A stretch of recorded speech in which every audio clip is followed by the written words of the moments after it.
नमस्कार, भारत के पहले digital mobile news channel metro TV में आपका स्वागत है। मैं हूं अनामिका। बुलेटिन की शुरुआत करते हैं आज की हेडलाइन से।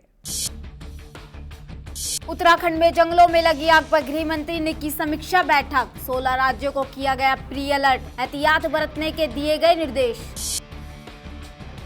बलिया में पीएम ने दिया लेबर्स यूनाइटेड द वर्ल्ड का नारा। मोदी ने खुद को बताया मजदूर नंबर 1। उज्ज्वला योजना का किया शुभारंभ।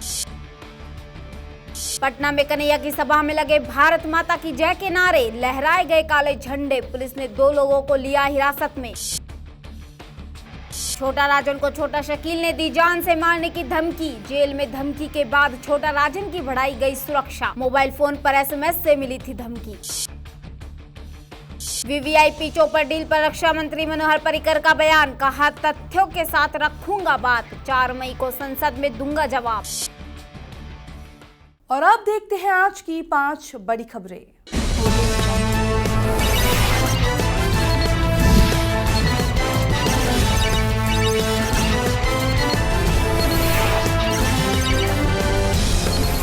उत्तराखंड के जंगलों के 1900 हेक्टेयर में फैली भीषण और बेकाबू होती आग पर काबू पाने के लिए वायुसेना के हेलीकॉप्टर से पानी बरसाया जा रहा है। वहीं सुबह वायुसेना का Mi-17 चॉपर मौके पर पहुंच चुका है, जो कि पानी वर्षा कर आग पर काबू पाने की कोशिश में जुटा हुआ है। इस बीच गृह मंत्री राजनाथ सिंह ने भी हालात की समीक्षा की। आग के बेकाबू हालात पर गृह मंत्री ने उत्तराखंड के गृह सचिव के साथ बैठक की है। इसमें उन्होंने आग बुझाने को लेकर कुछ जरूरी निर्देश भी दिए हैं। सिंह के इसके साथ ही मंत्रालय के अधिकारियों ने आग बुझाने को लेकर चल रहे अभियान पर हर पल नजर बनाए रखने को कहा है। पर्यावरण मंत्रालय के विशेष सचिव और डीजी एस नेगी ने बताया कि देश के 14 राज्यों को 30 जून तक आग लगने जैसी घटना को लेकर अलर्ट भेजा गया है, जो कि एक प्री अलर्ट है। साथ ही सबको एहतियात बरतने के लिए भी कहा गया है। बलिया के बाद पीएम मोदी अपने संसदीय क्षेत्र वाराणसी पहुंचे, जहां उन्होंने डीएलडब्ल्यू मैदान में रिक्शा चालकों को ई रिक्शा बांटे। गेस्ट हाउस में पीएम मोदी ने चर्चा करते हुए कहा कि काशी की सड़कों को सरकार बनवाती है, यहां की जनता उसके किनारे पेड़ लगाकर हरा भरा करे। पीएम ने ज्ञान प्रवाह घाट का भ्रमण भी किया। डीएलडब्ल्यू में आयोजित कार्यक्रम में पीएम को जीआई उत्पाद गुलाबी मीनाकारी की ईना और रेशम से तैयार दुपट्टा स्मृति चिन्ह के रूप में भेंट किया गया। वहीं पीएम ने 80 घाट पहुंचकर ई-बोर्ड का वितरण किया और संकट मोचन संगीत समारोह में शामिल हुए। प्रदेश सरकार ने पीएम दौरे के लिए 15 company centre paramilitary force, 4 company national security guard NSG और 1 कंपनी एसटीएस कमांडो की मांग की है। पीएम मोदी ने यूपी के बलिया पहुंचकर प्रधानमंत्री उज्ज्वला योजना का शुभारंभ किया। उन्होंने इस अवसर पर कहा कि इस योजना का मकसद देश भर में करीब 5 करोड़ बीपीएल परिवारों को मुफ्त एलपीजी कनेक्शन देना है। पीएम मोदी ने कहा कि बलिया की धरती क्रांतिकारी धरती है। अपने चिर परिचित अंदाज में उन्होंने बलिया वासियों को कहा, आपके प्यार के लिए शत शत नमन। उन्होंने कहा, मैं देश का मजदूर नंबर 1 हूँ और मजदूरों की भलाई के लिए सरकार काम कर रही है। हमने श्रम कानून में बदलाव किया। हमने श्रमिकों को न्यूनतम 1000 पेंशन की शुरुआत की। साथ ही कहा कि जिन लोगों ने गैस सब्सिडी छोड़ी उन्हें नमन। पिछले हफ्ते झारखंड में एक योजना लागू करने के लिए गया था। झारखंड में कोई चुनाव नहीं। मैं कुछ दिन पहले मध्य प्रदेश में एक योजना लागू करने गया था, वहां पर कोई चुनाव नहीं है। मैंने बेटी बचाओ अभियान हरियाणा से चालू किया था, वहां कोई चुनाव नहीं है। ये बलिया में ये रसोई गैस का कार्यक्रम इसलिए तय किया कि उत्तर प्रदेश में जो एवरेज हर जिले में रसोई गैस है, बलिया में कम से कम है, इसलिए मैं बलिया आया हूं।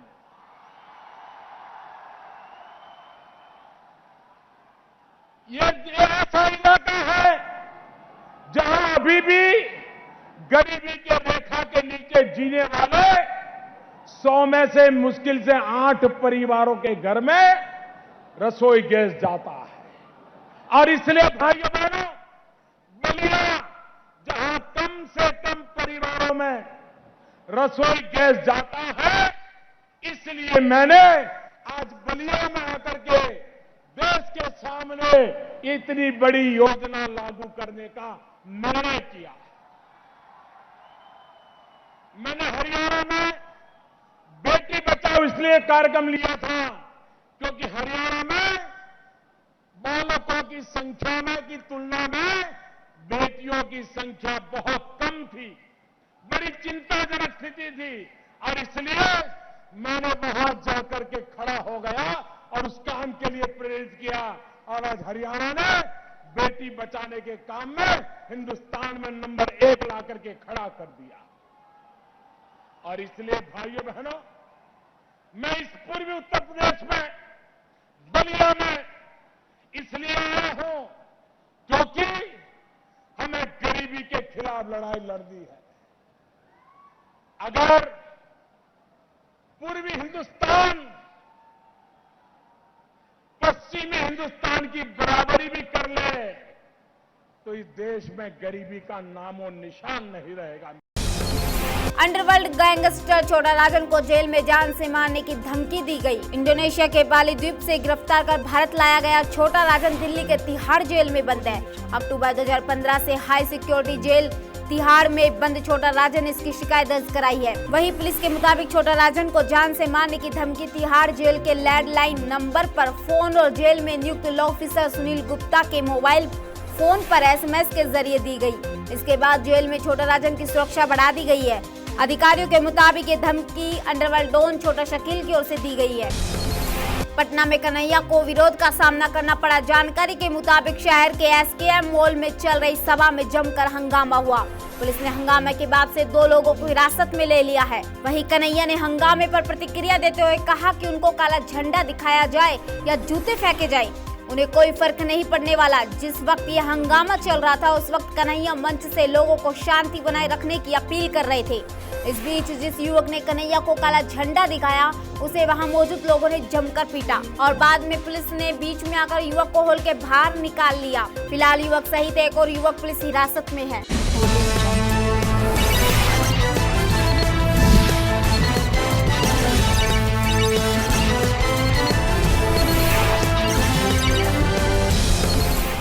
अब फटाफट नजर डालते हैं कुछ और बड़ी खबरों पर। पेट्रोल और डीजल के बाद बिना सब्सिडी वाली रसोई गैस, मिट्टी के तेल और विमान ईंधन की कीमतों में बढ़ोतरी कर दी गई है। इसके साथ ही अब बिना सब्सिडी वाला रसोई गैस 18 रुपए और जेट फ्यूल 627 रुपए तक महंगा हो गया है।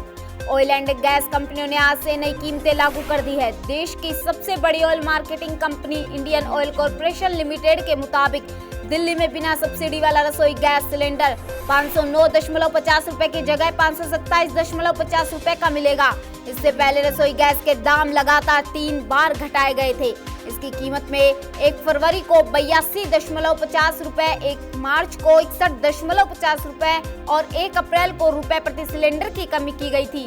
वहीं घरेलू विमानन सेवा कंपनियों के लिए दिल्ली में विमान ईंधन का दाम 627 रुपए प्रति किलोलीटर बढ़ाकर 42,784 रुपए प्रति किलोलीटर कर दिया गया है। यह इसकी कीमत में लगातार दूसरी बढ़ोतरी है। ऑगस्टा वेस्टलैंड चौपर डील पर मचे घमासान के बीच रक्षा मंत्री मनोहर पर्रिकर 4 मई को संसद के मामले में बयान देंगे। उन्होंने कहा कि वो संसद में इस पर विस्तार से बात करेंगे और डील से जुड़े तथ्य पेश करेंगे। इससे पहले VVIP हेलीकॉप्टर घोटाले में मनोहर पर्रिकर ने शनिवार को 2 टूक शब्दों में कहा था कि 125 करोड़ के घूस कांड में पिछली सरकार को जवाब देना ही होगा। उन्होंने कहा कि UPA को ये बताना होगा कि ऑगस्टा सौदे में किसने रिश्वत ली, जबकि कांग्रेस ने पलटवार करते हुए कहा कि मोदी सरकार झूठ की राजनीति कर रही है। देहरादून में एक समारोह के इतर संवाददाताओं से बात करते हुए रक्षा मंत्री ने कहा, विवाद का प्रश्न ये है ऑगस्टा सौदे में किसने पैसा लिया। सौदा होने के समय सत्ता में रहे लोगों को जवाब देना होगा। इटली की अदालत ने स्पष्ट रूप से कहा कि 125 करोड़ रुपए का भुगतान किया गया। उन्होंने कुछ नामों का भी खुलासा किया था। उस समय की सरकार को जवाब देने की जरूरत है। पीएम मोदी की शैक्षणिक योग्यता पर सियासी संग्राम के बीच अहमदाबाद मिरर ने दावा किया कि मोदी ने गुजरात यूनिवर्सिटी से पोस्ट ग्रेजुएशन की डिग्री ली है। अखबार का दावा है कि मोदी पढ़ाई में बहुत अच्छे थे और वे पॉलिटिकल साइंस में फर्स्ट क्लास से MA पास हुए थे। अखबार ने दावा किया कि मोदी गुजरात में पढ़ाई के दौरान काफी अच्छे स्टूडेंट थे। गुजरात यूनिवर्सिटी में उपलब्ध जानकारियों के मुताबिक पीएम मोदी ने 1983 में पॉलिटिकल साइंस में मास्टर्स में 62.3% मार्क्स हासिल किए थे। बता दें कि दिल्ली के सीएम केजरीवाल ने इंफॉर्मेशन कमिश्नर श्रीधर आचार्युलू को चिट्ठी लिखकर नरेंद्र मोदी की डिग्री की जानकारी से जुड़े सभी आरटीआई का जवाब देने का निर्देश दिया था।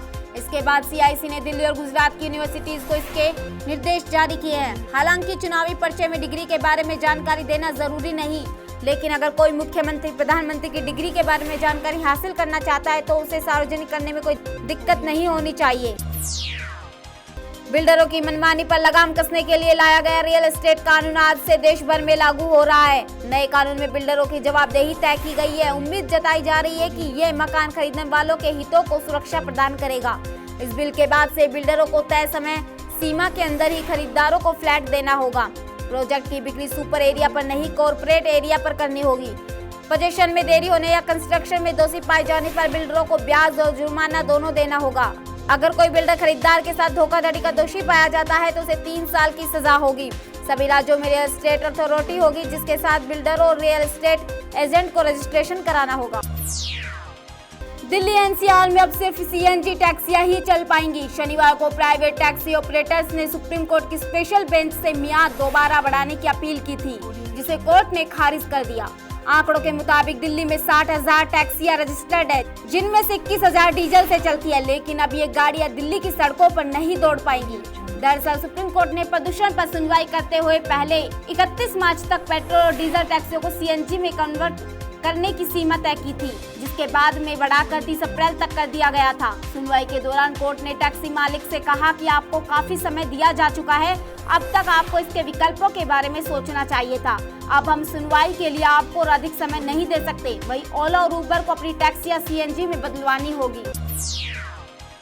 आम जनता की जेब पर बोझ बढ़ाते हुए ऑयल मार्केटिंग कंपनियों ने पेट्रोल और डीजल की कीमतों में बढ़ोतरी कर दी है। पेट्रोल पर जहां 1.06 रुपए प्रति लीटर की बढ़ोतरी की गई, वहीं डीजल पर 2.94 रुपए प्रति पैसे लीटर की बढ़ोतरी हुई है।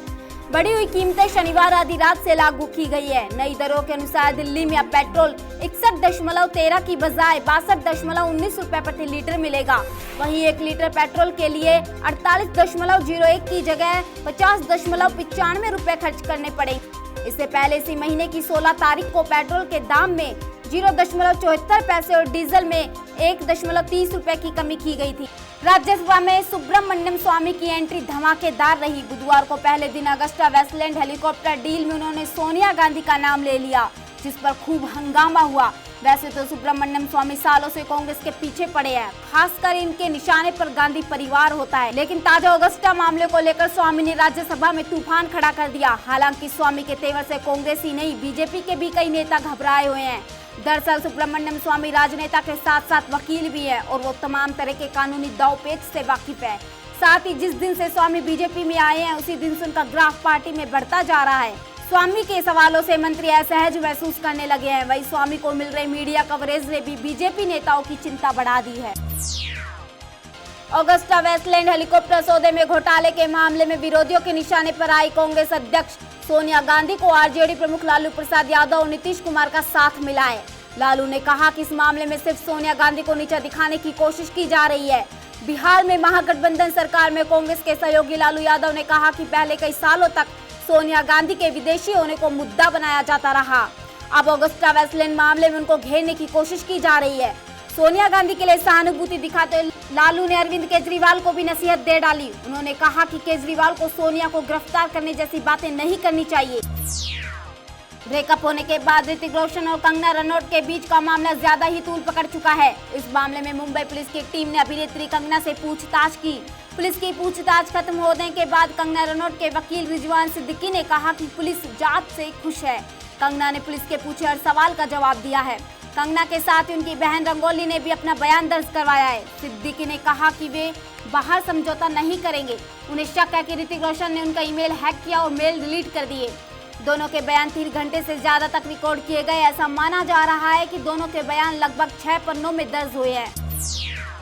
भारतीय स्टार शटलर साइना नेहवाल का अभियान एक बार फिर सेमीफाइनल में ही थम गया। दुनिया की 8वें नंबर की खिलाड़ी साइना को बैडमिंटन एशिया चैंपियनशिप के अंतिम 4 में चीन की येन वांग के हाथों 16-21, 14-21 से शिकस्त का सामना करना पड़ा। वांग ने ये मुकाबला 41 मिनट में अपने नाम किया। इसी के साथ इस चैंपियनशिप में भारतीय चुनौती खत्म हो गई।